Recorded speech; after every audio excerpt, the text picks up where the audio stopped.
नमस्कार नमस्कार। आप क्या एक दूसरी क्लास में थोड़ा सा जल्दी आ गए, क्योंकि मेरी बैक टू बैक क्लासेस रहती है। 11 के बाद सर भी उसका 12 टाइम। से क्लास होती है। अच्छा अच्छा सर, वो टाइम मेरे को था नहीं, उसमें 10-10 लिखा हुआ था। बोले कोई दिक्कत नहीं, बोले कोई दिक्कत नहीं है। तभी मैंने अभी मैं लिंक फॉर्म। भी चेंज किया। अब मेरी क्या, कई बार मेरी टीम है ना, एक ही लिंक का सब जगह प्रोवाइड कर देती है, तो उसकी वजह से थोड़ा सा कंफ्यूजन हो गया होगा, और कुछ नहीं। डन। मैंने सोचा शायद मैंने आगे डिस्टर्ब कर दिया आपकी क्लास में। ना ना, कोई दिक्कत नहीं है, ऐसा कुछ नहीं होता सर। देखिए क्या रहता है, कंफ्यूजन होता है तो कोई दिक्कत नहीं है उसमें ऐसा।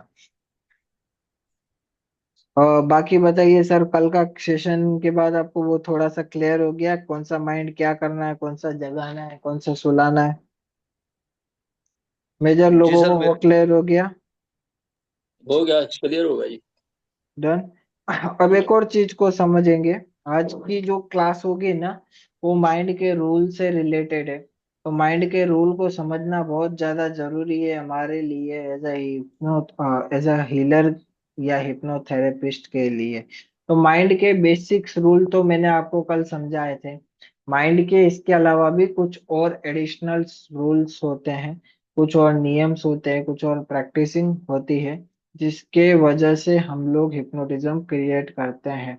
आपने कॉन्शियस माइंड, सबकॉन्शियस माइंड तो समझ लिया, हिप्नोटिक वॉइस भी समझ ली। अब आपको समझ अब आपको समझना है, क्या हम हर किसी को हिप्नोटाइज कर सकते हैं? तो आप सभी लोग लिखेंगे, हम जब नए हिप्नोथेरेपिस्ट है, यानी अभी अभी हम लोगों ने सीखा है, तब हम लोग 50 से 60% लोगों को हिप्नोटाइज कर सकते हैं। 50 से 60 लोग, क्योंकि अभी हम नए हैं, तो हम लोग नए हैं, इसी के लिए हम लोग 50 से 60 लोगों को, यानी 100 में से 50 से 60 लोगों को बहुत आसानी से हिप्नोटाइज कर पाएंगे। 50 या तो 60, इसमें से दोनों में से एक, कितने भी व्यक्ति को हम कर पाएंगे। क्यों? क्योंकि अभी हम लोगों ने रिसेंटली ये सारी चीजें सीखी है। अदरवाइज हम कितने परसेंट लोगों को हिप्नोटाइज कर पाएंगे? 100 में से हम लोग 90% लोगों को हिप्नोटाइज कर सकते हैं। 10% लोग नहीं होते पहले ही सीटिंग में। अब कई केसेस में आपने कुछ गड़बड़ करी है, तो 20% नहीं होंगे। तो डिपेंड्स करता है आपकी प्रोग्रामिंग में। आपने आपने लर्न किया, आपने सही तरीके से अप्लाई किया, 90 लोग, 100 में से 90 लोग इजीली हिप्नोटाइज हो जाएंगे, 10 लोग नहीं होते। ठीक है? उन 10 के लिए आपको 3-4 सीटिंग करनी पड़ेगी, हो जाएंगे। लेकिन उन 10 में से 5 कभी हिप्नोटाइज नहीं होंगे, वो कभी नहीं होंगे। उन्हें कोई नहीं कर सकता, ना आप कर सकता हो, ना मैं कर सकता हूँ, ना दुनिया का कोई भी हिप्नोथेरेपिस्ट कर सकता है उन्हें हिप्नोटाइज। क्यों? क्योंकि माइंड के भी रूल्स होते हैं, आगे हम लोग समझेंगे। तो उन्हें बहुत आसानी से हिप्नोटाइज नहीं किया जा सकता। ओके? और किसी को हिप्नोटाइज किया जा सकता है? नहीं किया जा सकता है, माइंड के रूल के हिसाब से।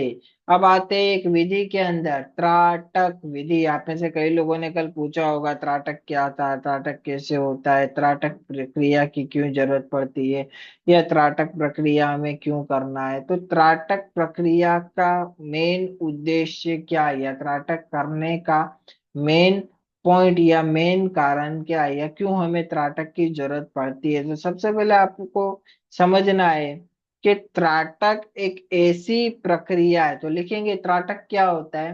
किसी भी वस्तु या बिंदु पे, किसी भी वस्तु या बिंदु पे टकटकी लगा के, यानी नॉन स्टॉप देखने की क्रिया। किसी भी वस्तु या बिंदु पे टकटकी लगा के या नॉन स्टॉप देखने की क्रिया को हम क्या कहते हैं?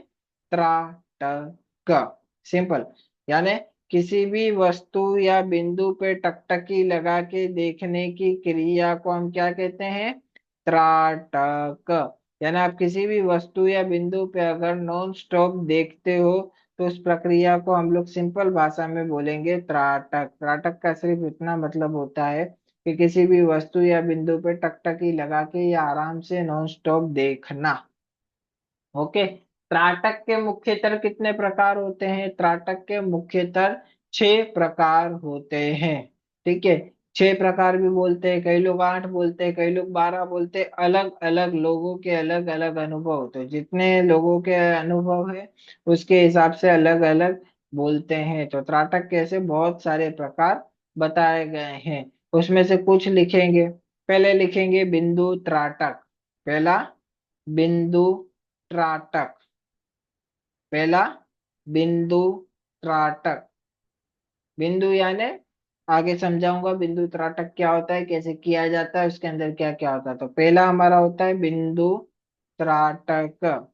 जो हमारी पहली प्रक्रिया होती है वो बिंदु त्राटक होती है। दूसरी दीपक त्राटक।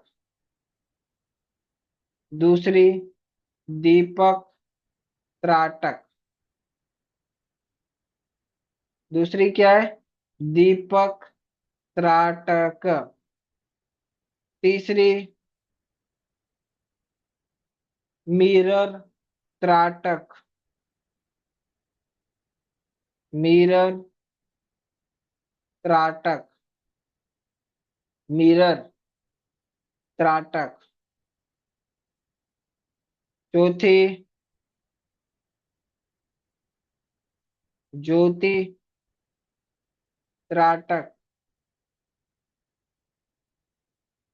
ज्योति त्राटक।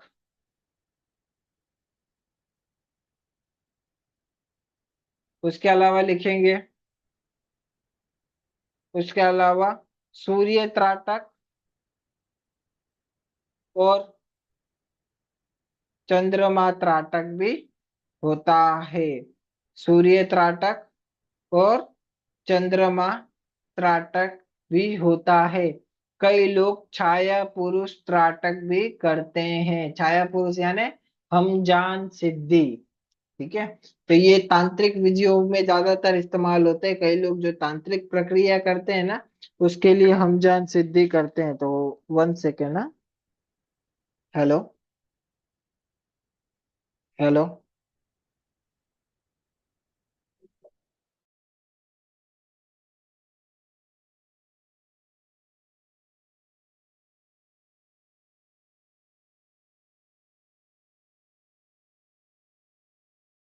कई लोग क्या करते हैं, हमजान सिद्धि करते हैं। हमजान सिद्धि इट मीन्स छाया पुरुष। छाया जो होती है ना हमारी परछाई, उसी को वो लोग सिद्ध कर लेते हैं। तो त्राटक के मल्टीपल पॉइंट्स होते हैं। त्राटक क्रिया का मेन बेनिफिट क्या होता है, हम हमारे पूरे सुबह उठने से लेकर रात को सोने तक 24x7 हम लोग हमारे दिमाग के अंदर 1 लाख विचारों को प्रोसेस करते हैं। त्राटक प्रक्रिया से क्या होता है, वो विचारों की संख्या कम होती है, एनर्जी ऊपर की तरफ जाती है, कुंडलिनी जागृत हो जाती है, हमारी ऊर्जा बैलेंस हो जाती है, और भी बहुत सारी चीजें होती है। हम किसी का भूत भविष्य वर्तमान बता सकते हैं, एक ही बार में पढ़ के याद कर सकते हैं, बहुत एक्यूरेसी से चीजें को कर पाएंगे। डन। ऐसी बहुत सारी प्रक्रिया होती है जो हम त्राटक के जरिए कर सकते हैं। त्राटक में करना क्या है, आपको रीढ़ की हड्डी सीधी कर देनी है, इस तरीके से अपनी आंखों के सीधे में वो पॉइंट रखना है। अब आपको कौन सा त्राटक करना है, आपको करना है दीपक त्राटक। ठीक है, तो क्या करना है, दीपक त्राटक। रीढ़ की हड्डी सीधी रख देनी है, अपनी आंखों के एकदम सीधे में एक दीपक जला लेना है। आंखों की एकदम सीधे में एक दीपक जला देना है। उदाहरण के तौर पे अभी दीपक अवेलेबल नहीं है, तो इस स्टिक को ही हम लोग दीपक समझते हैं, और इसकी फ्लेम यानी ऊपर के इस पोस्चर को हम फ्लेम समझते हैं। तो इस तरीके से बिना पलके झपकाए उसको सेंटर के बीच में, फ्लेम के बीच में देखते जाना है, जब तक आपकी आंखें ना थक जाए। जब आपको लगता है आपकी आंखें थक गई है, आंखों को बंद करना है और फील करना है जो फ्लेम आपने बाहर देखी थी वो अंदर दिख रही है। विजुअल करना है, खाली फील करना है कि जो फ्लेम बाहर थी वो अंदर दिख रही है। जैसे जैसे आपके विचार कम होते जाएंगे, फ्लेम ज्यादा देर दिखती चली जाएगी और बढ़ती चली जाएगी। ठीक है। आप में से जैसे जैसे त्राटक सिद्ध होता जाएगा ना, उनको फ्लेम बहुत देर दिखेगी। कई बार तो ऐसा होगा उनकी आंखें 5 मिनट खुली है लेकिन फ्लेम अंदर 1 घंटे दिख रही है। इट मीन्स उनका त्राटक सिद्ध हो गया है। ठीक है। तो बाहर 5 मिनट में देखा और अंदर बहुत देर तक फ्लेम दिखाई दी, मतलब आपके विचारों की संख्या बिल्कुल खत्म हो चुकी है। अब आपका कुंडलिनी जागरण या कोई भी ऐसी प्रक्रिया आप बहुत आसानी से कर सकते हो। ये कब करना है? रात को सोने से पहले। त्राटक कब करना है? रात को सोने से पहले। जब भी आप रात को सोने से पहले त्राटक करोगे, आपकी कुंडलिनी ऊर्जा बहुत तेजी से ऊपर की तरफ जाएगी। ऐसा क्यों होता है? रात को सोने के टाइम सबकॉन्शियस माइंड एक्टिव होता है, मैंने बताया। राइट है? तो जब आपका सबकॉन्शियस माइंड जगने वाला है और उससे जस्ट पहले आप इस ऊर्जा को करोगे, उस एनर्जी को करोगे, तो सोचिए वो एनर्जी कितनी हेल्प करेगी आपके इन सारे कार्य में, कितनी मदद करेगी इन सारे कार्यों के अंदर। राइट? आगे बढ़ते हैं। हिप्नोटिक वॉइस आपको मैंने कल ही पढ़ा दिया था। हिप्नोटिक वॉइस क्या होता है, कैसे बोलते हैं, सारी चीजों को मैंने पहले ही समझा दिया था। अब लिखेंगे सजेस्टेबिलिटी टेस्ट। सजेस्टेबिलिटी टेस्ट क्या होता है? एक ऐसा टेस्ट होता है जिससे हम आइडेंटिफाई करते हैं व्यक्ति हिप्नोटाइज होगा या नहीं। सजेस्टेबिलिटी टेस्ट क्या होता है? एक ऐसा टेस्ट होता है जिससे हम आइडेंटिफाई करते हैं कि भाई व्यक्ति हिप्नोटाइज होगा या नहीं। यानी हमें कैसे पता चले कि भाई वो व्यक्ति हिप्नोटाइज होना चाहता है या नहीं, वो हमारे कमांडो को फॉलो कर रहा है या नहीं, हमारी बातों को मान रहा है या नहीं। सजेस्टेबिलिटी टेस्ट के द्वारा हमें पता चलता है कि भाई वो हिप्नोटाइज होगा या नहीं होगा। राइट? सजेस्टेबिलिटी टेस्ट के अंदर लिखेंगे दो तरीके के टेस्ट होते हैं, फिंगर मैग्नेटिक टेस्ट और hand magnetic test. Finger magnetic test and hand magnetic test.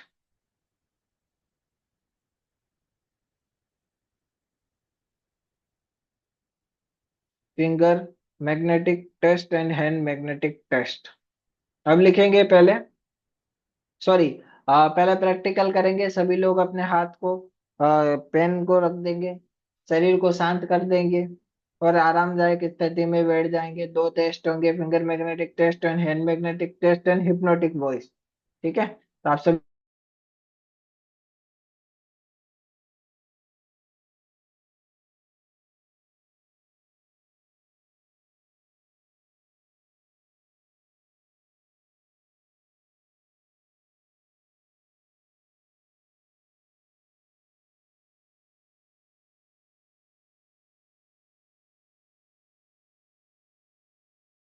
Sorry, मेरा माइक बंद हो गया था।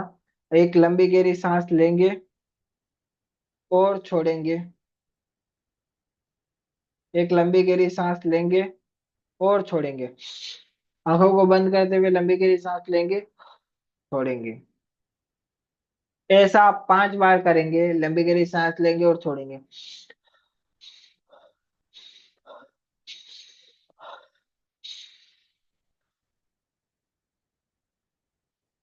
5 बार जब ये प्रक्रिया कर लेंगे, उसके बाद आंखों को खोलेंगे।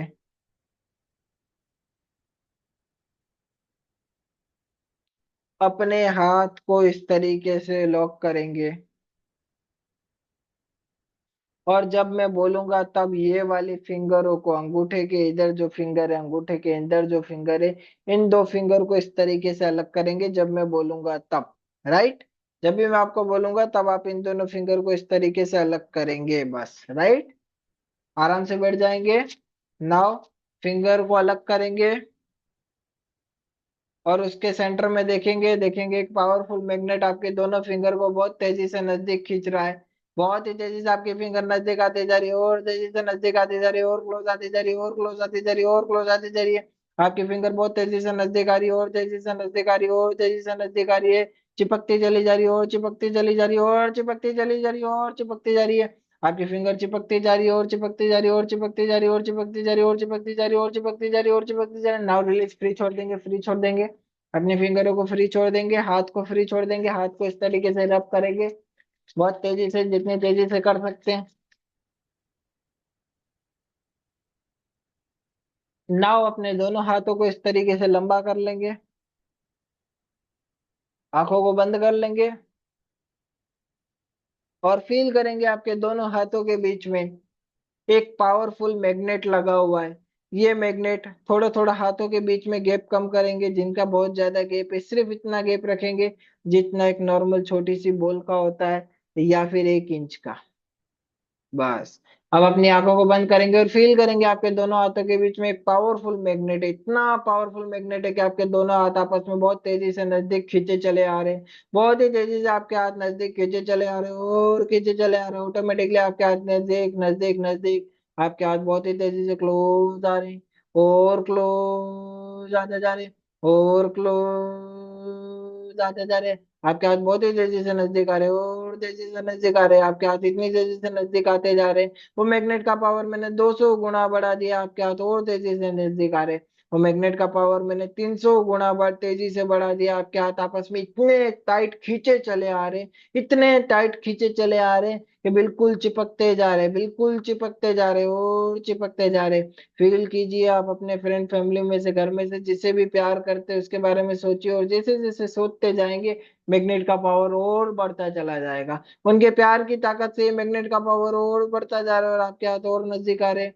उनकी प्यार की ताकत से वो मैग्नेट का पावर और बढ़ता जा रहा है और बढ़ता जा रहा है और बढ़ता जा रहा है। बहुत ही तेजी से फील करेंगे और फील करेंगे और फील करेंगे और फील करेंगे, और अपने हाथ आपस में और तेजी से नजदीक और तेजी से नजदीक और तेजी से नजदीक और तेजी से क्लोज आ रहे हैं। बहुत ही तेजी से क्लोज आ रहे हैं, बहुत ही तेजी से क्लोज आ रहे हैं। Now 1 2 3 open your eyes and open your eyes and open your eyes and open your eyes. अपनी अपनी आंखें खोलेंगे और अपने अनुभव को साझा करेंगे, क्या हुआ, किनके साथ हुआ, किनके साथ नहीं हुआ। आज की क्लास में वो भी क्लियर हो जाएगा कि जिनके साथ नहीं हुआ क्यों नहीं हुआ, जिनके साथ हुआ क्यों हुआ। डन। आप सभी को अनम्यूट कर दिया गया है, अपने हिसाब से अपने अनुभव बता सकते हैं। उंगली तो नजदीक आई थी जी, हैंड नजदीक नहीं आई। ओके, कोई दिक्कत नहीं है। हाँ, मेरे भी अ, अंगुलियां नजदीक आ गई थी, लेकिन हम्म। हाथ नजदीक नहीं आए थे। ठीक है, आगे हम लोग समझेंगे उंगली क्यों आई, हाथ क्यों नहीं आए। डन। और किसी के साथ? हेलो सर, दोनों में नजदीक आए थे। दोनों में आए थे, ओके। और किसी के दीपक जी, साथ? हाँ जी। एक्चुअली मैं थोड़ा सा रेकी का ज्ञान रखता हूँ ना, तो मेरे हाथ में ची बॉल बन गई थी। हाँ वो पास नहीं आई, मगर मेरे को वो ची बॉल मेरे को दूर करने लग गई, मेरे हाथों को वो बड़ी होती जा रही थी। हाँ, वो आगे हम लोग समझेंगे कि वो क्यों हो रहा था, मतलब वो क्यों हुआ, वो भी अभी हम लोग समझेंगे। डन। अभी ध्यान से समझिए, आपका हाथ कभी भी ऐसे पास नहीं आता है, किसी का नहीं आया होगा, हमेशा हाथ ऐसे आता है। कंफ्यूजन भी था, नजदीक भी दूर भी, नजदीक भी दूर भी। और आप में से कई लोगों के सिर्फ हाथ ऐसे जर्क लिए होंगे बस। हम्म।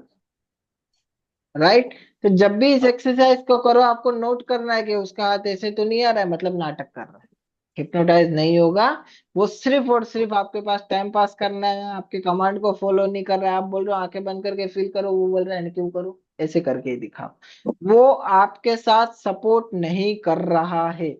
तो जब भी आप इस चीजों को करते हो तो आपको पता चलता है कॉन्शियस माइंड बोलता है नहीं करना है, सबकॉन्शियस माइंड करना है, नहीं करना है, करना है, नहीं करना है, नहीं करना है। इसके लिए जर्क लेते हैं सेकंड में। फिंगर मैग्नेटिक टेस्ट में बाय डिफॉल्ट आपका हाथ इस पोस्चर में लॉक होता है कि आपकी फिंगर खुद ही नजदीक आती है,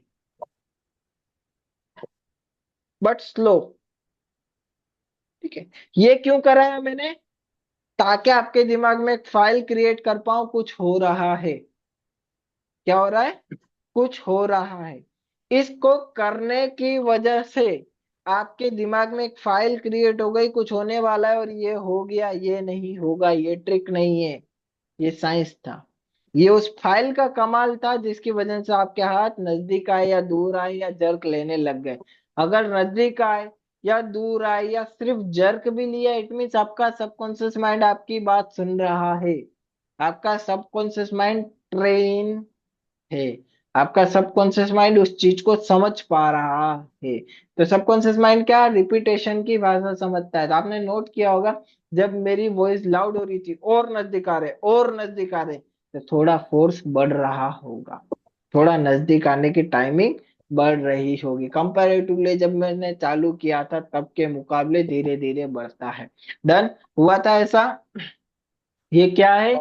इसे हम लोग बोलते हैं सजेस्टेबिलिटी टेस्ट। इसी से हमें पता चलता है कि व्यक्ति हिप्नोटाइज होगा या नहीं होगा। तो सजेस्टेबिलिटी टेस्ट के द्वारा ही हम पता करते हैं व्यक्ति ट्रांस में जाएगा या नहीं जाएगा। ये दो टेस्ट कराइए, जिसके हाथ बहुत आसानी से नजदीक आ जाए उसे बहुत आसानी से हिप्नोटाइज किया जा सकता है। जिसके हाथ सिर्फ ऐसे ऐसे हिल रहे, मतलब उनके ऊपर सबसे हार्ड टेक्निक लगानी है। जिसके हाथ बिल्कुल ऐसे आ रहे हैं और आ रहे हैं, आधा घंटा लग गया यही प्रक्रिया करने में, मतलब इसके ऊपर तो आपको प्रोग्रेसिव मसल्स रिलैक्सेशन ही करना है और कोई टेक्निक नहीं लगानी है। तो आगे हम लोग समझेंगे कि कौन कौन सी टेक्निक होती है। ये सब हिप्नोसिस का कमाल है। हिप्नोटिज्म के अंदर बहुत सारी चीजें आती है, उसी के अंदर पर्सनालिटी भी आती है। शायद कल किन्हीं ने बोला था यहाँ पे कोई टीचर है। टीचर किन्ने बताया था? शायद मैम ने बोला था, टीचर या प्रिंसिपल। कौन था यहाँ पे टीचर? इस क्लास में थे या किसी और क्लास में थे? कोई यहाँ पे टीचर है?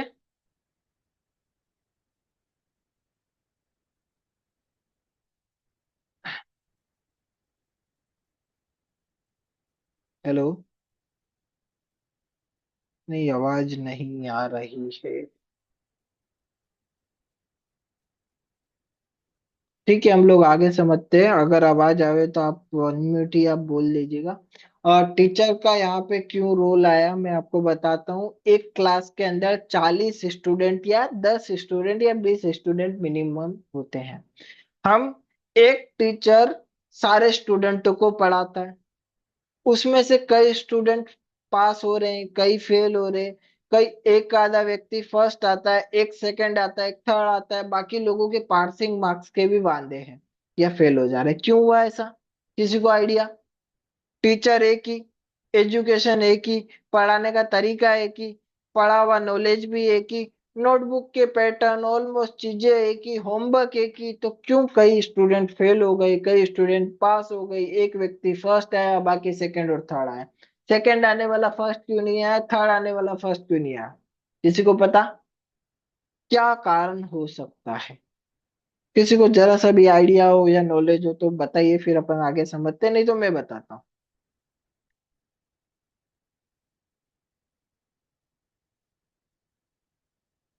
फिर से आप सभी लोगों को अनम्यूट की रिक्वेस्ट भेज दी है। जो भी आइडिया हो, जो भी नॉलेज हो। या तो ग्रहणशीलता कम होगी या रुचि कम होगी। समझ सकते हैं सर कि भाई उनके अंदर वो जो अफर्मेशन लेने का तरीका कम हो सकता है या रुचि कम हो सकती है, ये भी कारण हो सकता है। दूसरा कोई कारण? कुछ बचपन से ही इंटेलिजेंट होते हैं, ऐसा ये भी भी हो। कारण हो सकता है। ये भी हो सकता है, लेकिन वो डिफाइन कैसे होगा कि वो बचपन से इंटेलिजेंट है? वो डिफाइन कैसे होगा कि वो ग्रहण ज्यादा कर सकता है या कम कर सकता है? वो डिफाइन कैसे होगा कि उसका इंटरेस्ट है कि नहीं? तो वो डिफाइन उनके कैसे होता आईक्यू है? आईक्यू से सर। आईक्यू से। तो आईक्यू कहाँ से आएगा? नॉलेज कहाँ से आएगा? उसकी बॉडी से। तो सिंपल मैं आपको समझाता हूँ, पर्सनालिटी से ये चीजें डिसाइड होती है। पर्सनालिटी से कैसे? पर्सनालिटी से।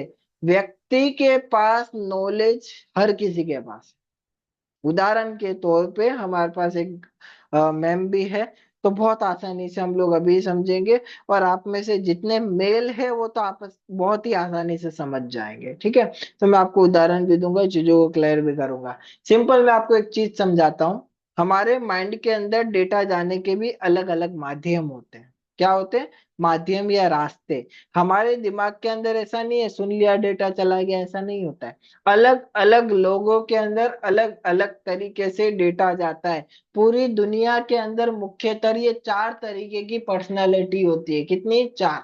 पहली, इमेजिनेटरी पर्सनालिटी। पहली, इमेजिनेटरी पर्सनालिटी या इमेजिनरी पर्सनालिटी। इमेजिनरी पर्सनालिटी या इमेजिनेटरी पर्सनालिटी। दूसरी, ऑडिटरी पर्सनालिटी।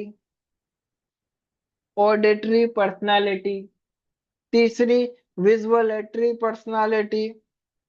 चौथी, काइनेस्थेटिक पर्सनालिटी। अब आप सोच रहे होंगे कि एक है जने को हिप्नोटाइज करने के लिए कितना कुछ पढ़ना पड़ रहा है। ये नॉलेज का कॉन्सेप्ट है। जब आपको हिप्नोटिज्म सिखाया जाएगा 2 घंटे में हिप्नोटिज्म खत्म भी हो जाएगा, आपको पता भी नहीं चलेगा। ये सारी चीजें नॉलेज के लिए है, ताकि अगर इन केस कोई व्यक्ति आपसे पूछ ले तो थोड़ी बहुत मेरी इज्जत रह जाए कि आप बता पाओ, और वहां पे मैं भी वो हूँ कि हाँ मैंने भी आपको प्रॉपर सिखाया है। डन। तो ये सब नॉलेज का खेल है। काउंसलिंग में बहुत ज्यादा मदद करता है। पुलिस, एडवोकेट, स्पेशल एजेंट, रॉ एजेंट, इन सारे लोग ऐसी ही ट्रिकों का इस्तेमाल करते हैं। फेशियल रिएक्शन पढ़ना, बॉडी लैंग्वेज पढ़ना, वो इन सारी चीजों से ही होता है। डन। पहली पर्सनालिटी है इमेजिनेटरी पर्सनालिटी। इन्हें इमेजिन करके डेटा रिसीव होता है, इमेजिन करके। ठीक है, अब आप बोलोगे इमेजिन करके किसी को कैसे डेटा रिसीव होता है। इमेजिनरी पर्सनालिटी वाले होते हैं ना, वो फोटोग्राफिक मेमोरी वाले लोग हैं। फोटोग्राफिक मतलब जैसे सर ने बोला ना, उनका आईक्यू बहुत ज्यादा है। इंटेलिजेंट है या इंटरेस्टिंग, इंटेलिजेंट इंटरेस्ट सब एक ही जगह। उनका इमेजिनेटरी पर्सनालिटी है। एक टीचर ने बोर्ड पे लिखाया, जैसे ही उनने लिखा हुआ देखा, उनकी फोटोग्राफिक मेमोरी ने उसकी फोटो खींच ली और दिमाग में स्टोर हो गया, एक ही बार में उन्हें समझ में आ गया। फोटोग्राफिक मेमोरी का फायदा, एक बार जो देखा उसे उनके दिमाग ने तुरंत स्टोर कर दिया। इमेजिनरी पर्सनालिटी क्या होती है? Photographic memory. दूसरी पर्सनालिटी ऑडिटरी पर्सनालिटी। इन्हें देखने से डेटा रिसीव नहीं होता, इमेजिन करने से रिसीव नहीं होता, सुनने के माध्यम से होता है। अगर कुछ सुना है तो डेटा जाएगा। उदाहरण के तौर पे टीचर बोर्ड पे लिखा रहा था और बोल बोल के लिखा रहा था कि ए स्क्वायर ये, दो बी स्क्वायर ये, तो उन्हें समझ में आया। लेकिन इमेजिनेटरी जितना नहीं आया। क्यों नहीं आया? क्योंकि उन्हें सुनने के माध्यम से होता है, तो बार बार सुनेंगे तब याद होगा। तो ऑडिटरी को क्या हुआ? कम समझ में आया कंपैरेटिवली इमेजिनेटरी के। राइट है। ऑडिटरी को कम समझ में आया क्योंकि उन्हें सुनने से आ रहा है, विजुअल नहीं आ रहे, इमेजिन से नहीं आ रहा है, सुनने के माध्यम से हो रहा है डेटा रिसीव। राइट। थर्ड में लिखेंगे विजुअलेटरी पर्सनालिटी। इन्हें कहीं पे भी जगह पे जाने से डेटा रिसीव होता है। इन्हें किसी भी लोकेशन पे जाने से डेटा रिसीव होता है। ब्रैकेट बनाएंगे और लिखेंगे इन्हें हिप्नोटाइज नहीं किया जा सकता, ये हिप्नोटाइज नहीं होते हैं, क्योंकि इनका कॉन्शियस माइंड बहुत हाई होता है। तो जिनके ऊपर हिप्नोसिस इफेक्ट नहीं करता है ना, वो उनका कॉन्शियस माइंड बहुत हाई होता है, सबकॉन्शियस माइंड लो होता है, इसके लिए पहला कारण। दूसरा कारण एज। अगर बहुत ज्यादा व्यक्ति की एज बड़ी है तो भी वो हिप्नोटाइज नहीं होगा, क्योंकि जैसे जैसे एज बढ़ती जाती है वैसे वैसे सबकॉन्शियस माइंड स्लो हो जाता है और एक्टिव नहीं होता है। अगर उसने पहले से एक्टिव नहीं किया है तो, पहले से उसने ट्रेनिंग की है तो कर सकता है। ठीक है। तो जैसे जैसे एज बढ़ती जाएगी हिप्नोटिक एबिलिटी कम होती जाएगी। राइट। तो यही कारण होता है कि जब कोई बुजुर्ग व्यक्ति होता है ना, तो बार बार प्रश्न पूछता है, ऐसा नहीं ऐसा होगा तो, ऐसा नहीं हुआ तो, नहीं हुआ तो, ये दवाई सही है, ऐसा क्यों पूछता है? कॉन्शियस माइंड बहुत हाई है। क्या है? कॉन्शियस माइंड बहुत हाई है, कॉन्शियस लेवल बहुत हाई है। डन। आगे बढ़ते हैं। लिखेंगे काइनेस्थेटिक पर्सनालिटी के अंदर इन्हें फील करने से डेटा रिसीव होता है। फील। इन्हें फील करने से डेटा रिसीव होता है।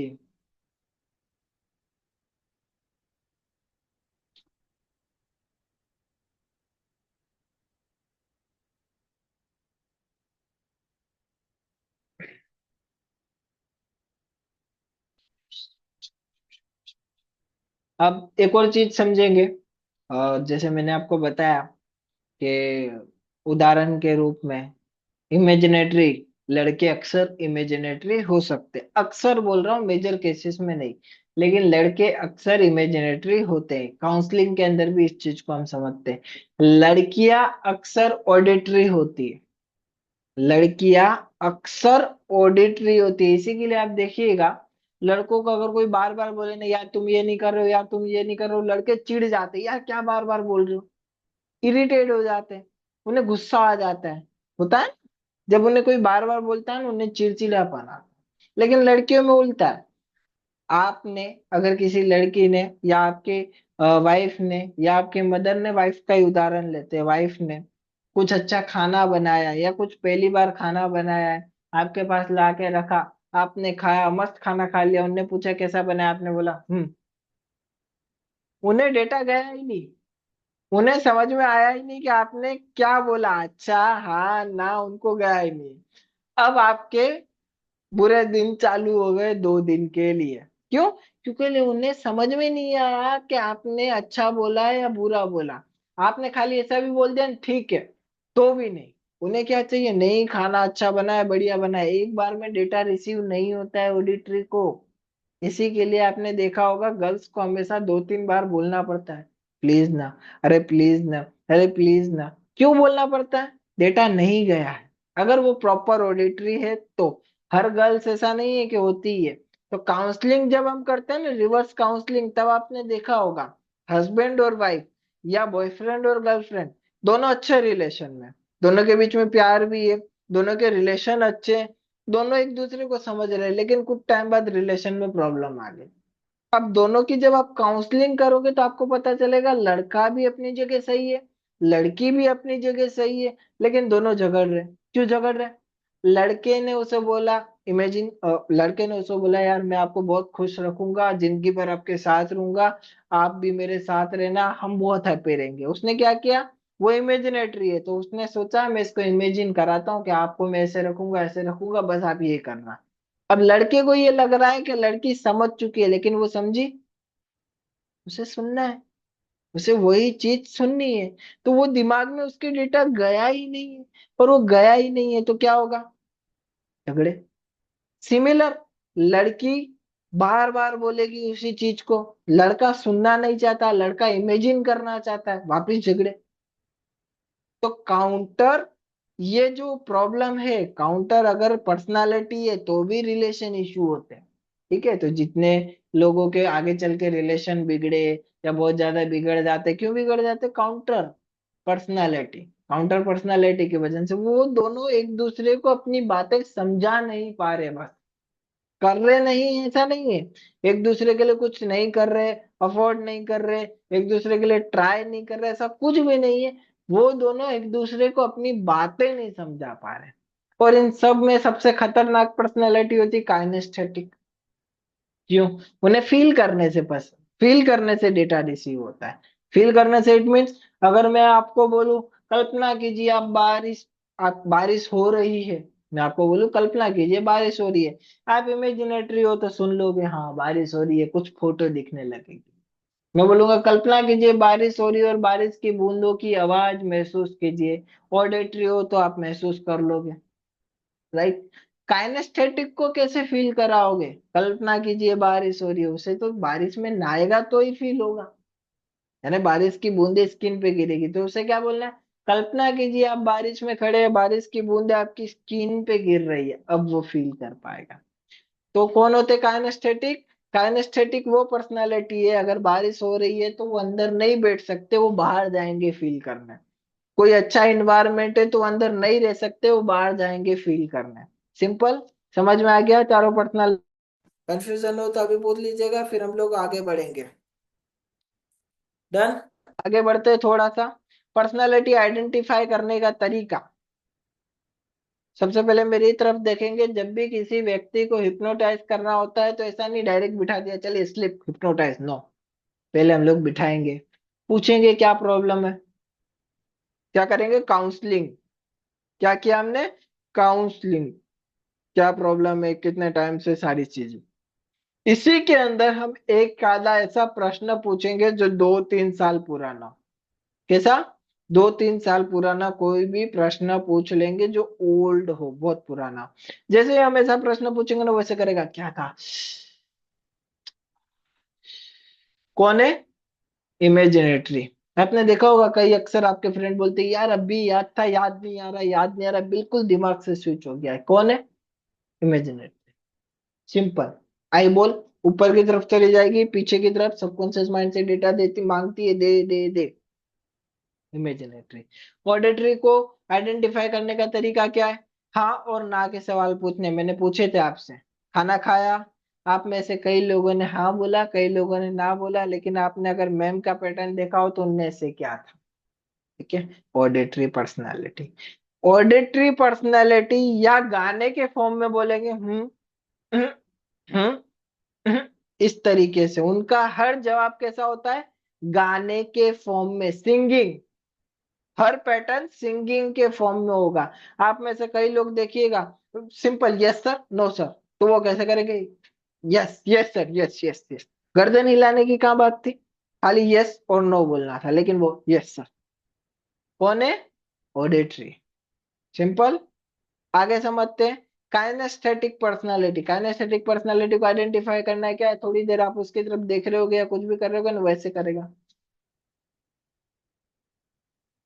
अपने आप को कहीं ना कहीं टच करेगा, कहीं पे भी करे बट टच करेगा। कौन है, काइनेस्थेटिक। विजुअलेटरी पर्सनालिटी को आइडेंटिफाई करने का सिंपल और सबसे आसान तरीका क्या है, उससे यही पूछ लीजिए सर यहाँ तक आने में कोई दिक्कत हुई, बस होगी कहानी खत्म।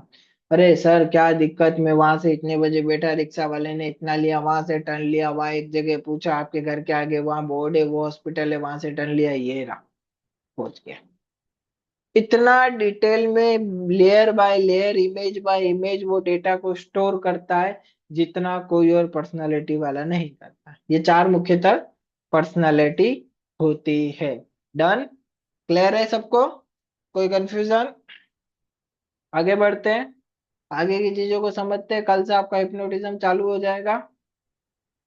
हिप्नोटिज्म में बहुत ज्यादा इंपॉर्टेंट रोल प्ले करता है आई कांटेक्ट।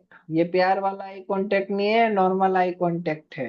ठीक है, तो इसके अंदर वो वैसा वाला नहीं है, तुम मेरी आंखों में देखिए वश में हो जाओगे, ये आई कांटेक्ट है। आई कांटेक्ट का हर कोई यूज करता है, काउंसलर, हिप्नोथेरेपिस्ट, हीलर, हर कोई, हर कोई।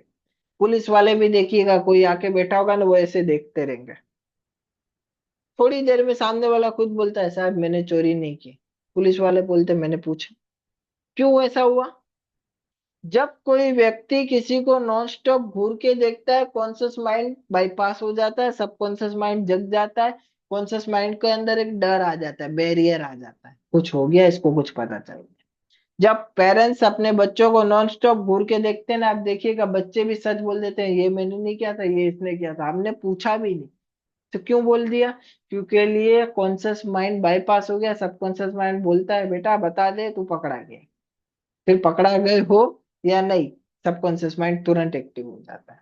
इसी के लिए हिप्नोथेरेपिस्ट भी इसी तरीके से घूरता रहता है, ताकि उसे एक ऐसी स्थिति में डाल पाए, ऐसे कंफ्यूजन में डाल पाए, जिससे उसका कॉन्शियस माइंड बाईपास हो जाए और सबकॉन्शियस माइंड एक्टिवेट हो जाए। डन। इस स्थिति को पाने के लिए क्या किया जा सकता है, ये सारी प्रक्रिया की जा सकती है। इस स्थिति को पाने के लिए ये सारे टेक्निक का इस्तेमाल होता है, छोटी छोटी टेक्निक है, ये छोटी छोटी टेक्निक है, लेकिन मैं लिख के दे सकता हूँ, बहुत सारी जगह पे तो ये बताई भी नहीं जाएगी और कर रहे वो यही होंगे। ठीक है, मेजर हिप्नोथेरेपिस्ट इस टेक्निक का इस्तेमाल करते हैं। हिप्नोसिस की जर्नी में और आगे बढ़ते हैं और बहुत इंपॉर्टेंट लेसन को समझते हैं, ब्रेन वेव्स। ब्रेन वेव्स क्या होता है, हमारे दिमाग की त्वरंगे। ठीक है, कितनी प्रकार की होती है, चार। Alpha, beta, gamma, somnambulism. बुलेजम, alpha, beta, gamma, somnambulism.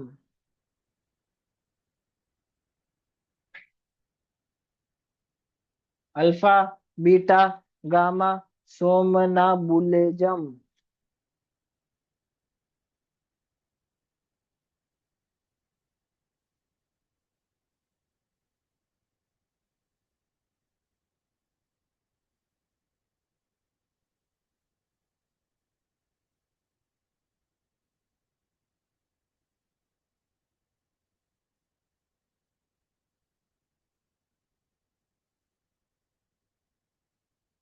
Then alpha, beta, gamma, सोमनाबुलेजम।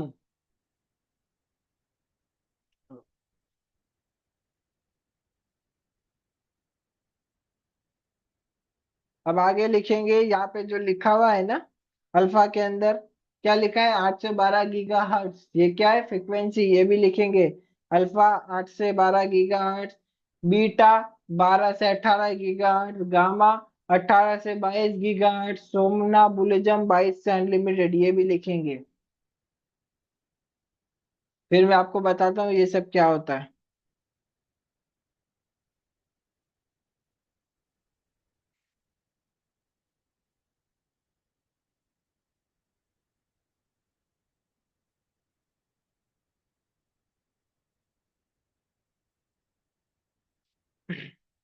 Done. Alpha beta gamma सोमनाबुलिज्म लिखेंगे।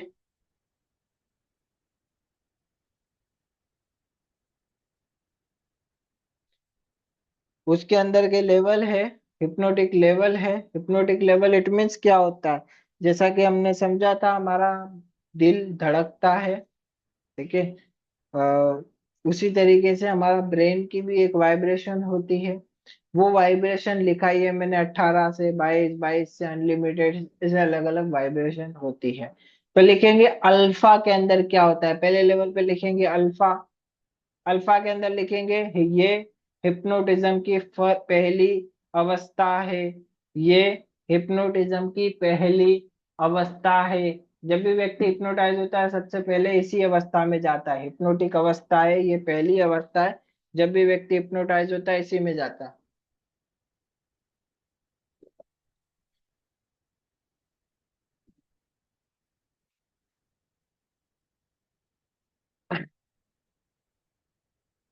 यानी हिप्नोसिस की फर्स्ट अवस्था होती है अल्फा। अल्फा में क्या होता है लिखेंगे, आई कैटेलेप्सी आ जाती है। क्या होती है, आई कैटेलेप्सी।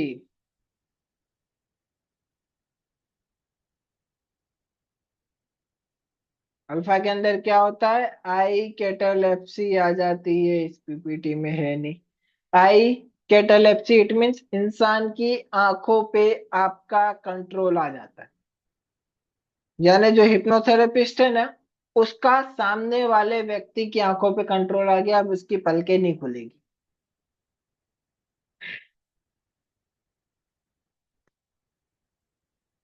क्या होगा, इंसान की आंखों पे आपका कंट्रोल आ जाता है, सिंपल। बीटा में लिखेंगे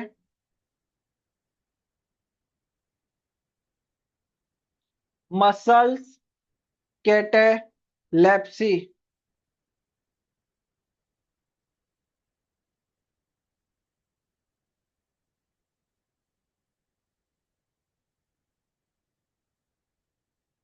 मसल्स कैटेलेप्सी क्या होता है बीटा के अंदर, मसल्स कैटेलेप्सी आ जाती है। मसल्स कैटेलेप्सी क्या करती है, उसके शरीर पे आपका कंट्रोल आ जाता है। अब उसकी, मैंने अब वो सामने वाला व्यक्ति आपकी इच्छा के बिना उसका शरीर भी नहीं हिला पाएगा, हाथ पैर कुछ भी नहीं हिला पाएगा। आपने बोल दिया हाथ पत्थर का, जो मैंने करके दिखाया था कल, ठीक है, हाथ में मेरे जो किया था वो क्या था, कौन सा लेवल था, बीटा, मसल्स कैटालेप्सी। इस लेवल के बाद क्या होता है, व्यक्ति के मसल्स पे या हाथ पे या शरीर पे सामने वाले का कंट्रोल आ जाता है, ठीक है। लिखेंगे गामा के अंदर, लिखेंगे गामा के अंदर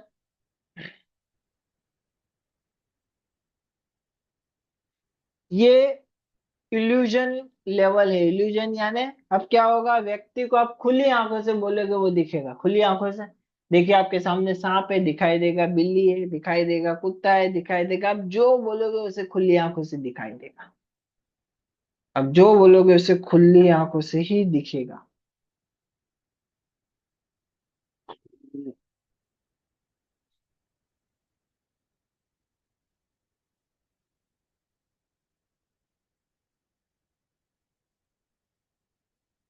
ओके, आगे बढ़ते हैं, आगे की चीजों को लिखते हैं। लास्ट है सोमनाबुलिज्म। इस अवस्था में व्यक्ति एटलीस्ट 2 से 3 घंटे के लिए सो जाता है। इस अवस्था में व्यक्ति एटलीस्ट 2 से 3 घंटे के लिए सो जाता है, गहरी नींद में।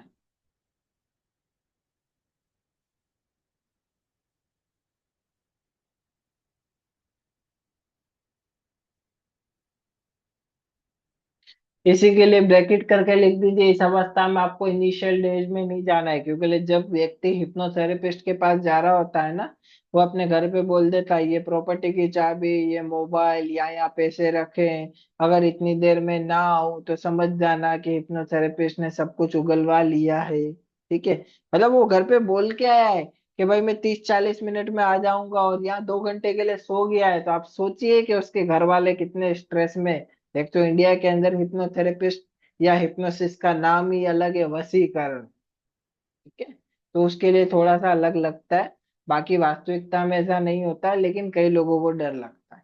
ठीक है, तो वो डर भी एक कारण होता है। तो बेसिकली ये 4 लेवल होते हैं। चौथे लेवल में आपको नहीं डालना है, चौथा लेवल समाधि की अवस्था भी है। ठीक है, बहुत अच्छे से अगर प्रैक्टिस किया जाए चौथे लेवल की, तो आप अपने आप को एक ऐसी अवस्था में रख सकते हो जहाँ खाने की शरीर को जरूरत नहीं, प्यास नहीं, कोई भी जरूरत नहीं, और एक ध्यान की अवस्था है जिसमें आपका शरीर उसी अवस्था में रहेगा। आप पूरी तरीके से जगोगे, पूरी तरीके से जीवित रहोगे, लेकिन चेतनात्मक हो, इतना पावरफुल। वो कौन सी है समाधि की अवस्था? सोमनाबुलिज्म की लास्ट स्टेज। Right, done. अब आप में से किसी के भी कोई भी प्रश्न है तो पूछिए। ये बैकलॉग आपका पूरा कवर हो गया है। कल हिप्नोसिस आ जाएगा, कल से आपका हिप्नोटिज्म चालू हो जाएगा।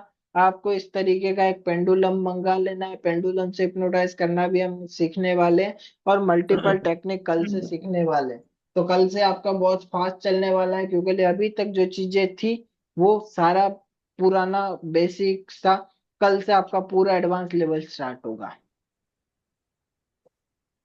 तो ये पेंडुलम कहाँ से मंगाना पड़ेगा? कहीं से भी मंगा लीजिए, ऑनलाइन अमेजोन पे मिल जाएगा। अगर ऑनलाइन नहीं मिलता है तो नियर बाय आप अपने जहाँ पे भी रहते हैं वहां पे होम डेकोरेट की शॉप होगी ना, वहां चले जाइए। वहां जो जुल्लर लगते हैं उसके अंदर क्रिस्टल मिल जाएंगे, बस क्रिस्टल ले आइए, हो जाएगा। हेलो सर, मेटल का नहीं चलता ना? कोई भी चलेगा, कैसा भी होगा, मेटल, स्टोन, पत्थर, हार्ड, प्लास्टिक, क्रिस्टल, कुछ भी। और जरूरी नहीं है अभी मंगाइए, एक हिप्नोथेरेपिस्ट के पास पेंडुलम होना चाहिए। ठीक है, क्योंकि जब टफ सब्जेक्ट आते हैं तब हम पेंडुलम से ही हिप्नोटाइज करते हैं। इजी सब्जेक्ट को तो हमने हाथ से कर लिया, आंखों से कर लिया, लेकिन जब टफ सब्जेक्ट आता है तब हमें पेंडुलम का इस्तेमाल करना होता है। राइट, और किसी को कोई कंफ्यूजन? एक तो सर ये त्राटक के बारे में ये पूछना था, ये हम गूगल लगा के कर सकते हैं? चश्मा उतार के करना है, जब भी आप त्राटक करो उससे पहले आंखों को धो लेना, और उसके बाद भी आंखों को धो लेना है। और इसकी टाइमिंग कितना टाइम कर सकते हैं? जितनी देर आप मैक्सिमम कर पाओ। मैंने मेरे टाइम पे सुबह 3:30 बजे से लेके 5 बजे तक किया है, शाम को किया है, दोपहर में किया है। मैक्सिमम जितना टाइम में कर सकता था किया है, और आज भी मैं करता हूँ, लेकिन अब टाइम बदल दिया है मैंने। हम्म, ठीक है। ठीक है, तो त्राटक सुबह ब्रह्म मुहूर्त में या रात को सोने से पहले सबसे ज्यादा इफेक्टिव है। सबसे ज्यादा इफेक्टिव कब है? रात को सोने से पहले या सुबह ब्रह्म मुहूर्त में, बहुत बेनिफिट देता है त्राटक। मेरे तो मेडिटेशन करते हैं तो उसके बीच में ये भी हो सकता है। हाँ, कर सकते हैं, कोई दिक्कत नहीं, बहुत अच्छा है। मेडिटेशन के साथ कीजिए, चलेगा। दीवार हेलो पे। सर, ये त्राटक में, हेलो सर, हाँ जी, बोलिए। त्राटक में इस ऑर्डर फॉर्म में ही करना है क्या, चाहिए क्या सर? बिंदु से भी उधर से स्टार्ट करके दीपक बाद में मेरा, ऐसा करना है या किसी भी एक बीच में से देखिए, सर? बेसिकली अगर आपको मैं बोलूँ तो मैंने आपको दीपक त्राटक क्यों बोला। बिंदु हाँ त्राटक पहली सीढ़ी है, दीपक त्राटक दूसरी सीढ़ी है, मिरर जी, त्राटक तीसरी सीढ़ी है। जी, लेकिन इन तीसरी सीढ़ी के बीच में सबसे पावरफुल और स्टेबल सीढ़ी है हमारा दीपक। दीपक त्राटक। क्यों? क्योंकि ये स्टेबल है, समस्या नहीं है, गड़बड़ी होने की चांसेस नहीं है, आंखों को नुकसान कम पहुंचाती है, दिमाग को नुकसान कम पहुंचाती है। मिरर त्राटक में क्या है, गड़बड़ी हुई तो आदमी के अंदर इतनी ऊर्जा आ जाती है कि वो बैलेंस नहीं कर पाता है। बिंदु त्राटक में क्या है, बिंदु को छोटा बड़ा रह गया तो आंखों को नंबर बढ़ सकता है, देखने में प्रॉब्लम आ सकती है, कई लोगों को सब जगह ऐसे डॉट डॉट दिखने लग जाते हैं। ऐसी बहुत सारी चीजें आती है। तो इन सब के बीच में हाँ, सबसे स्थिर है दीपक त्राटक। इसी के लिए मैंने आपको दीपक ही सजेस्ट किया, क्योंकि दीपक की क्या है, रोशनी फ्लोटिंग हो रही है। तो जब आप दीपक कर रहे हो तो आंखों पे लोड नहीं आ रहा है, आंखों पे प्रेशर नहीं आ रहा है, दिमाग पे प्रेशर नहीं आ रहा है, यानी किसी भी तरीके का कोई भी साइकोलॉजिकल फोर्स नहीं है। जी, डन। धन्यवाद sir. Done done. Done sir, धन्यवाद। और किसी को कोई कंफ्यूजन? एक कल आप कह रहे थे गैंडम के बारे में। हाँ, कल मतलब क्या गेंगडम के बारे में, क्या गेंगडम के बारे में जानना था या क्या था? उसके बारे में जानना था, बता दे, कल बताएंगे इसके बारे में कुछ। ओके, देखिए, गेंगडम क्या है, एक मंत्र चिकित्सा विज्ञान है। मंत्र क्या करता है, जैसे मंत्र एनर्जी देती है, उसी तरीके के गेंगडम के अंदर कुछ मंत्र दिए जाते हैं। जब हम लोग लास्ट दिन होंगे ना, मैं आपको गेंगडम का एक प्रैक्टिकल करके दिखा दूंगा। 21 मंत्रास होते हैं, 21 एनर्जी मंत्रास होते हैं, जिसके अंदर हिप्नोटिक मंत्र है, हीलिंग मंत्र है, मनी प्रॉब्लम के, रिलेशन प्रॉब्लम के, हीलिंग के, मोडेलिटी के मंत्र है, मैनिफेस्टेशन के मंत्र है, मन या किसी इंसान को इन्फ्लुएंस करने के या फिर उसके थॉट बदलने के मंत्र है। ये 12 मंत्र होते हैं जो स्वतः जागृत मंत्र होते हैं। इसके अंदर कोई और प्रक्रिया करने की, जप करने की, हवन करने की, किसी और की पूजा करने का ऐसा कोई विधि विधान नहीं है। एक एक्सरसाइज करनी है, कुछ नियम का पालन करना है, और ये पूरी एनर्जी बहुत तेजी से काम करने लग जाएगी।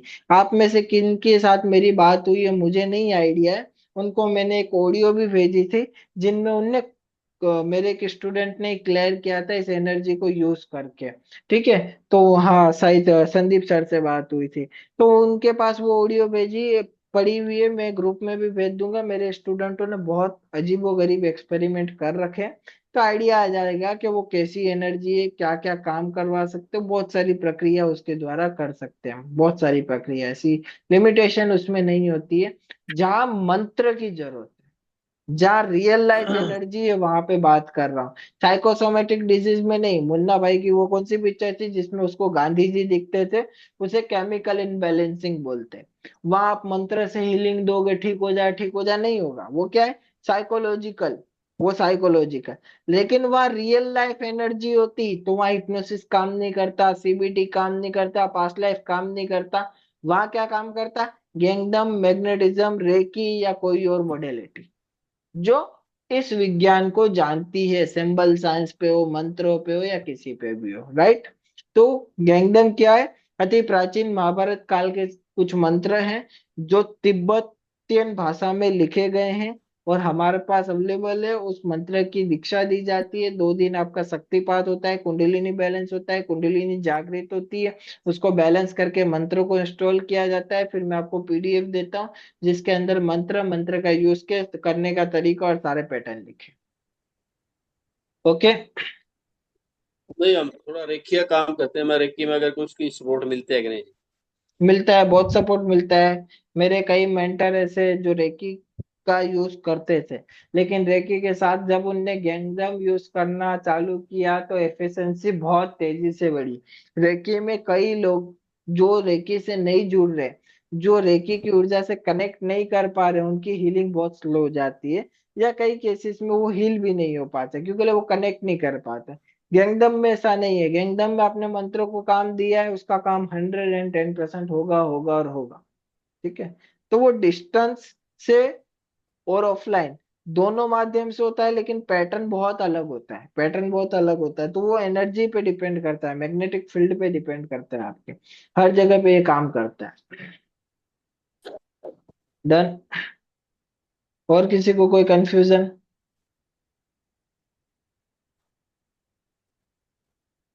विपुल जी, ये जो आपने दर्पण त्राटक बताया और एक आपने ज्योति त्राटक बताया, दोनों में क्या डिफरेंस है? देखिए, दर्पण त्राटक के अंदर हम लोग खड़े होके या बैठ के अपनी छवि को देख रहे होते हैं। दर्पण त्राटक के अंदर क्या होता है, हमें ऑप्टिकल सॉरी सर, इल्यूजन होने लगता है। नहीं नहीं ठीक है, नहीं सर, सॉरी, दीपक त्राटक और ज्योति त्राटक लिखा है ओ ना आपने? सॉरी, दीपक त्राटक और ज्योति त्राटक सेम ही है। फर्क सिर्फ एक, इतना है, हाँ, मतलब सेम ही है, हम लोगों ने दीपक बोला है और पीपीटी में ज्योति लिखा है, बाकी ऑलमोस्ट सेम है, दोनों सेम। नहीं नहीं, मैं सॉरी, गलती से दर्पण बोल गया। दीपक और ज्योति त्राटक हाँ, अपने अलग अलग वो लिखा है दोनों ना वो। सेम ही है। हाँ, वो दोनों सेम ही है। ज्योति की जगह में भी आपको सूर्य या चंद्र त्राटक ही लिखना है, बाकी ज्योति और दीपक दोनों सेम ही हुआ। हाँ। अच्छा, एक एक कंफ्यूजन और दूर कर दीजिए। हाँ। मेरे को एक्चुअली त्राटक छोड़े हुए 4 महीने हो गए हैं, हम्म। और लगभग मैंने 1.5 साल तक किया। दर्पण त्राटक भी मैंने पूरा कर लिया था। तो क्या हम्म। मेरे को दोबारा से शुरू करना है तो बिंदु से शुरू करूंगा या दर्पण से ही शुरू कर सकता हूँ? दीपक से कीजिए, दर्पण में जाइए ही नहीं। सबसे ठीक। बेस्ट है दीपक। दर्पण में मैं जल्दी से सजेशन नहीं देता हूँ, कारण क्या है। दर्पण त्राटक तभी करना चाहिए जब हम किसी योग्य गुरु के सानिध्य में हो। उसका कारण है, दर्पण त्राटक हमें एक्सट्रीम लेवल के अनुभव देता है। ऐसे नहीं है छोटे छोटे अनुभव देगा। आपने मैंने किया है, लिए आपको पता है। एक्सट्रीम लेवल के अनुभव देंगे। और वो अनुभव आपको कहीं पे भी नहीं मिलेंगे। नहीं मिलेंगे कि नहीं उस मिल। अनुभव का कारण क्या है, वो अनुभव में ऐसा क्यों हुआ, ऐसा क्यों हुआ, ऐसा क्यों हुआ। जब कोई योग्य गुरु होता है तो वो गाइड करता है कि ये इसके लिए हुआ, ये इस एनर्जी की वजह से हुआ। दूसरा क्या होता है, दर्पण त्राटक बहुत सारी एनर्जी को भी अट्रैक्ट करता है, क्योंकि हमें इस योग्य वो बना देता है कि हम किसी भी एनर्जी को बुला पाए। तो जब हमें उस चीज का भी नॉलेज नहीं होता है तो कुछ ऐसी एनर्जीज भी हमसे जुड़ जाती है जो हमारे लिए सही भी है और गलत भी है। कई जगह पे वो सही होती है, कई जगह पे गलत होती है, तो कुछ ऐसी एनर्जी भी अट्रैक्ट करते हैं। तो दर्पण त्राटक में इसी के लिए बोलता हूँ, जब आप योग्य गुरु के सानिध्य में करते हो ना, तो वो नोट कर रहे होते हैं कि आज आपके अनुभव की वजह से ये ऊर्जा आपके अंदर सिंक्रनाइज हुई, इसे काटिए, इसे कीजिए, बैलेंस कीजिए। बस ज्योति त्राटक में क्या है कि पॉजिटिव ऊर्जा ही आएगी, क्योंकि दीपक क्या है, फ्लेम ऊर्जा का प्रतीक है। पॉजिटिव ऊर्जा का, नेगेटिव ऊर्जा प्रकाश में नहीं आती। ठीक है, तो घी के दीपक का ये बेनिफिट है। इसी के लिए मैं लोगों को बोलता हूँ, स्टेबल है, थोड़ा स्लो है, लेकिन अच्छा है। और सर, लाइट का उसमें क्या रहेगा? लाइट ज्यादा होनी चाहिए, कम, या सिर्फ दीपक ही दिखना चाहिए? देखिए, दो तरीके से कर सकते हो। जो लोग कर सकते हैं वो रूम में पूरा अंधेरा कर दीजिए, दीपक जला लीजिए। अब एक ही पॉइंट बचा, बहुत आसान हो गया, बहुत इजी हो गया, फैन बंद कर दीजिए। और जो लोग नहीं कर सकते, पूरे रूम के अंदर जितनी लाइट है चलेगा, दीपक को एकदम आंखों के सीध में रख दीजिए, चलेगा, हो गया। दोनों सेम ही है। सिर्फ फर्क इतना है कि अगर आप अंधेरा करोगे तो आपका आजू बाजू ध्यान नहीं जाएगा। आजू बाजू अगर ठीक है। कुछ आवाज आ गई, कुछ हो गया, तो वहां पे आपकी आई बॉल शिफ्ट नहीं होगी, क्योंकि अब दीपक ही दिख रहा है तो दीपक पे फोकस है। तो वहां से ज्यादा टाइम बढ़ जाएगा, यानी आंतरिक ताटक और गहरा होगा। लेकिन जब लाइट होगी तो आंतरिक ताटक कम हो जाएगा, क्योंकि आप इधर देख रहे हो लेकिन साइड में कुछ गया, वहां से भी दिखा। साइड में हल्की सी आवाज आई, वहां से भी दिखा, तो वो फोकल पॉइंट थोड़ा सा चेंज हो जाता है। हम्म। डन। और ये नाटक कब तक कर रहे हैं जी? ये मैं या मेडिटेशन की तरह परमानेंट करते रहे इसको भी? 7 दिन करिए, 7 दिन सफिशियंट है। 7 दिन के बाद आपकी इच्छा है, आप कितना टाइम करना चाहते हो, 7 दिन कीजिए। 7 दिन के अंदर आप मेस्मोरिज्म कर पाएंगे, यानी नॉन वर्बल हिप्नोसिस। ठीक ठीक। देन, और किसी को कोई कंफ्यूजन? जी सर, पूछिए। आप अनम्यूट। Hello sir. हाँ जी सर। सर ऐसा है, मैं सुबह दर्पण त्राटक करता हूँ और रात को जो है वो ज्योति त्राटक करता हूँ। तो हम्म। ज्योति त्राटक जब मैं करता हूँ तो मुझे मतलब बाह्य त्राटक तो होता है, पर अंतः त्राटक जब करता हूँ तो मुझे छोटा सा एक, कभी कभी एक बिंदु से, ज्योति तो दिखाई नहीं देती है, पर एक बिंदु दिखाई देता है, उसको ढूंढना पड़ता है और ढूंढ के उसको यहाँ वहां चला जाता है वो। तो उसको ढूंढना पड़ता है और थोड़ी देर बाद वो गुम हो जाता है फिर। मैंने वही बोला ना, मिरर त्राटक। मिरर त्राटक एक अनस्टेबल त्राटक है, आप एक न्यूक्लियर रिएक्टर को पकड़ के बैठे हो। ठीक है। अदरवाइज क्या होगा, अगर आप दीपक त्राटक कर रहे हो ना, तो आपकी चेतना शांत होती है। मिरर त्राटक से आपकी चेतनाएं उठती है, भावनाएं उठती है। मिरर, पहले के जितने जादूगर लोग थे, ब्लैक मैजिक एक्सपर्ट थे, या जितने लोग तंत्र विद्या को जानते थे, वो अपने साथ एक कांच लेके घूमते थे। और जितनी तांत्रिक प्रक्रिया होती थी ना, वो कांच के द्वारा ही करते थे। राइट, क्यों? कांच एक रास्ता है, कांच एक जरिया है, एक जगह से दूसरी जगह जाने के लिए। ठीक है। तो जब आप मिरर के अंदर अपने आप को देख रहे होते हैं तो आपकी एनर्जी भी बहुत तेजी से ग्रो करती है। अब वो इतना तेजी से ग्रो कर चुकी है या कर रही है कि अब आप त्राटक के ऊपर फोकस करोगे तो आपका फोकस नहीं होगा। क्यों नहीं होगा? क्योंकि आप एक तरफ अपने पूरे फेस को या बॉडी को देख रहे हो, अब इतनी छोटी सी फ्लेम को देख रहे हो, तो आंतरिक त्राटक होगा। अब क्या होगा, वो जो हल्का सा पॉइंट है ना, उसका कलर भी आप प्रॉपर नहीं देख पाओगे, वो भी चेंज कर देगा। अब वो क्या होगा, कलर ब्लिंक करेगा, चेंज करेगा, ऐसे होगा, आगे पीछे होगा, ऊपर नीचे होगा, ऐसे करेगा। क्यों करेगा? क्योंकि आपका फोकस पॉइंट बदल चुका है पूरा। तो वो कारण होता है। इसी के लिए मैं बोल रहा हूँ मिरर त्राटक जितना हो सके लोगों को अवॉइड करना है। अच्छे गुरु ना मिले तब तक, जब आपके पास योग्य गुरु है करिए, कोई दिक्कत नहीं, लेकिन गाइडेंस के साथ। अभी ये जो योगा योगा अभी जो ये क्या हुआ? योगा गुरु तो आप मिल तो चुके हैं, और आपसे योगा कौन मिलेगा? आप मेरे साथ जुड़ के कर सकते हो, लेकिन मेरे साथ जुड़ने के बाद भी आपको कंटिन्यूसली अपने अनुभवों को शेयर करना पड़ेगा ना, कि आज मैंने ये नाटक किया, 7 दिन बाद ये हुआ, 10 दिन बाद ये हुआ, 15 दिन बाद ये हुआ। तो वो कंटिन्यूटी देना चाहिए। योग्य गुरु से मेरा मतलब है कंटिन्यूटी, टच और अनुभव शेयर। आपने अच्छा। अनुभव, क्योंकि आपने जो किया वो अनुभव से हमें आइडिया आएगा कि ये हो रहा है, ये हो रहा है, ये हो रहा है। डिस्कशन बिना अनुभव के ना मेरे को आइडिया आएगा ना आपको आइडिया आएगा। तो ये कहने का तात्पर्य है कि आपको वो चीजें डिस्कस करनी पड़ेगी। अभी तक सर के अनुभव है या उनके पर्सनल अनुभव है तो पर्सनल है, उन्हें नहीं पता वो सही हो रहा है या गलत हो रहा है, उन्हें नहीं पता ये एनर्जी है या क्या है, लेकिन उन्हें लग रहा है ठीक है। ये कुछ पॉइंट्स है। आप एक काम कीजिए, जिन जिन लोगों ने मिरर त्राटक किया है, जिन भी लोगों ने मिरर त्राटक किया है, वो सबसे पहले क्या कीजिए, आप अपनी ब्रीदिंग पे ध्यान दीजिए। ठीक है, थोड़ी देर कपालभाति कीजिए, कपालभाति के बाद त्राटक कीजिए। अब आपको फ्लेम दिखने लग जाएगी और बहुत तेजी से अंदर दिखेगी।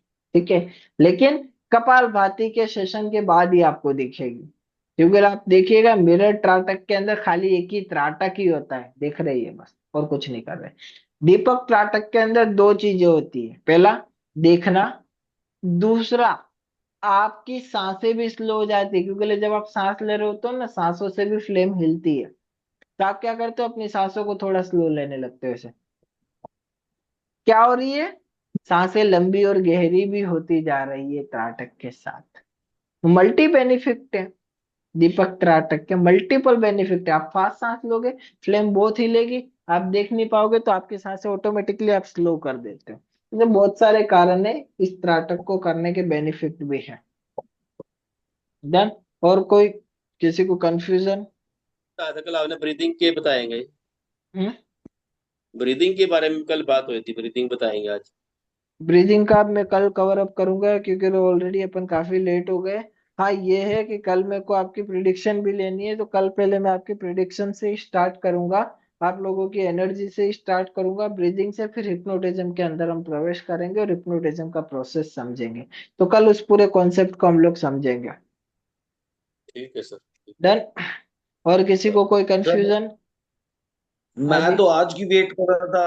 आज आपने बोला था कि मैं बोलूंगा, आप चुप करके बैठना, हाँ ना करना।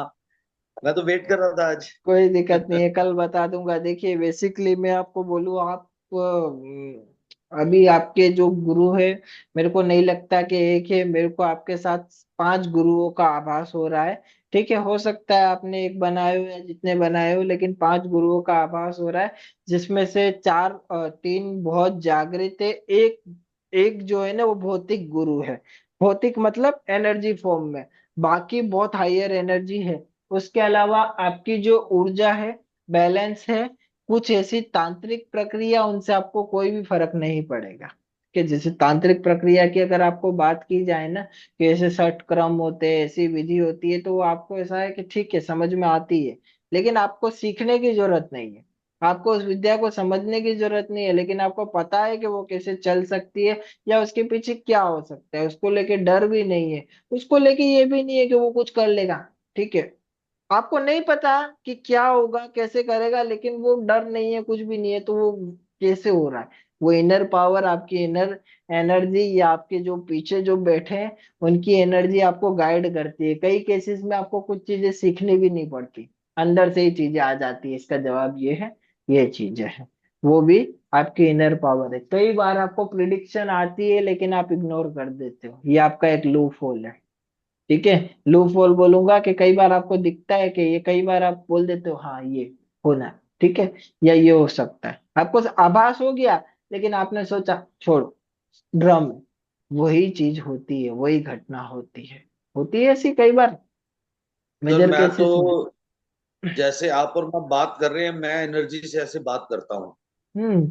तो वो जो प्रिडिक्शन है ना, उस पे थोड़ा ध्यान देना है आपको। प्रिडिक्शन को 100% लेनी ही है, उसे इग्नोर नहीं करनी है।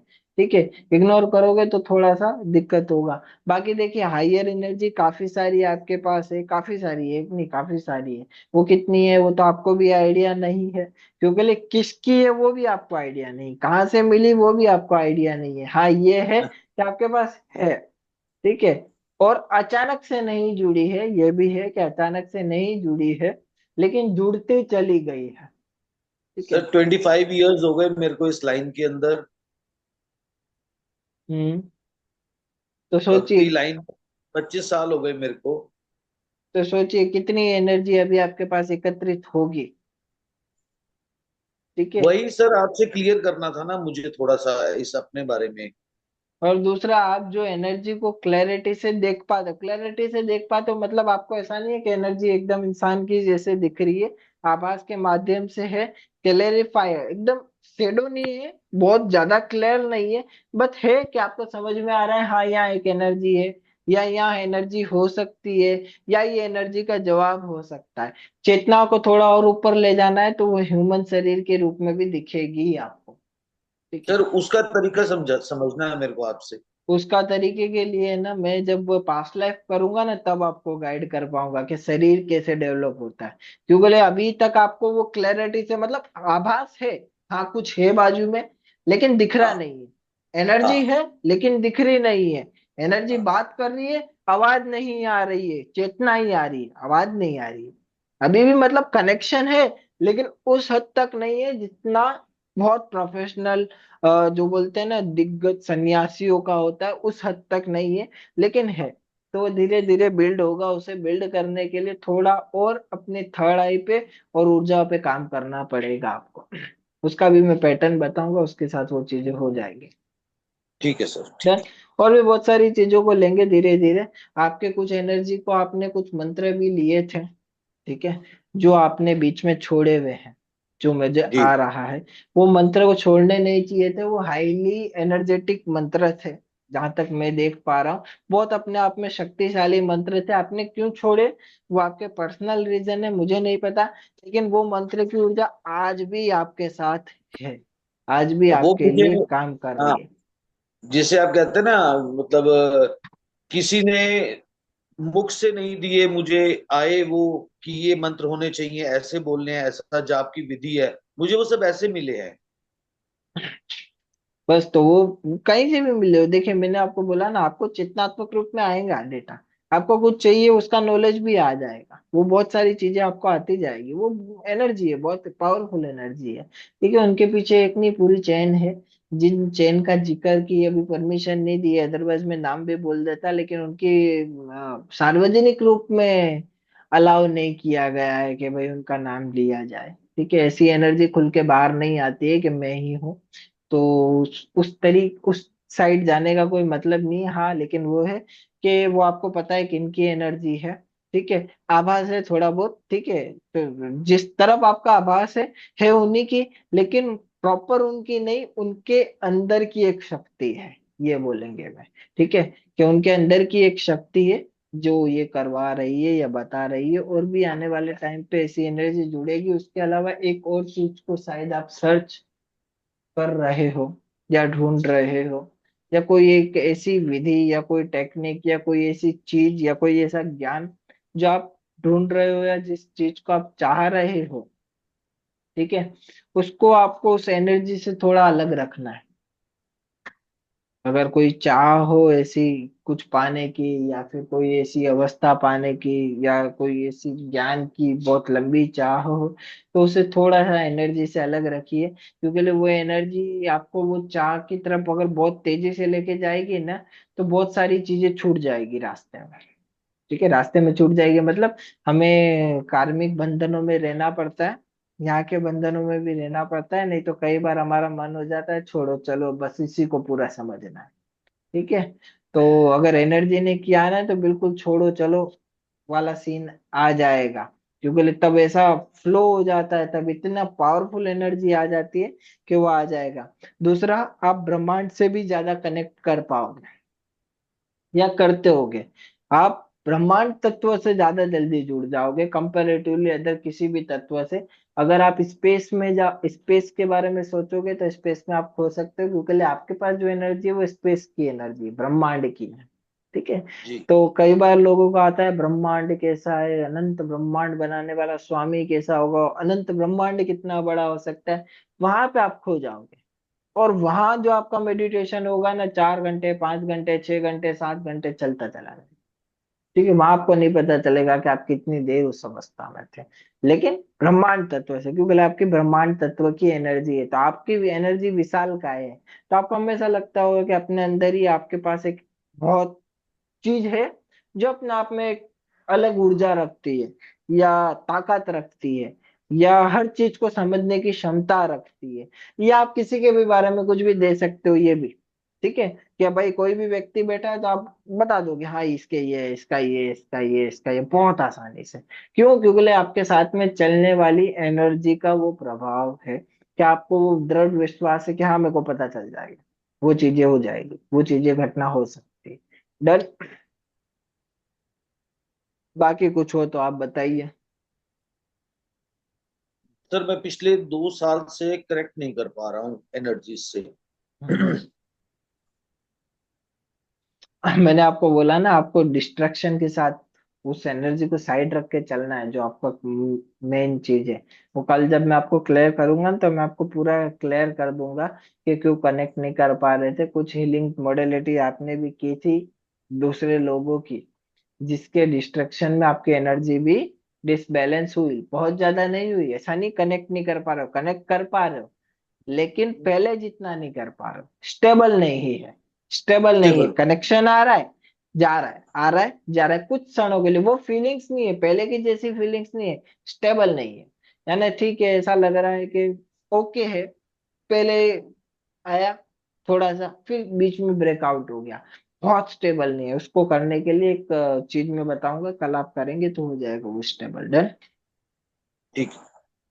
ठीक है, तो आज यहीं पे हम लोग क्लास को खत्म करेंगे, कल बाकी सब लोगों की प्रिडिक्शन और सारी चीजों को लेंगे और चीजों को कंप्लीट करेंगे। ओके, तो आज के ठीक लिए इतना ही था। नमस्कार एंड गुड नाइट एवरीवन। नमस्कार। है। आदेश।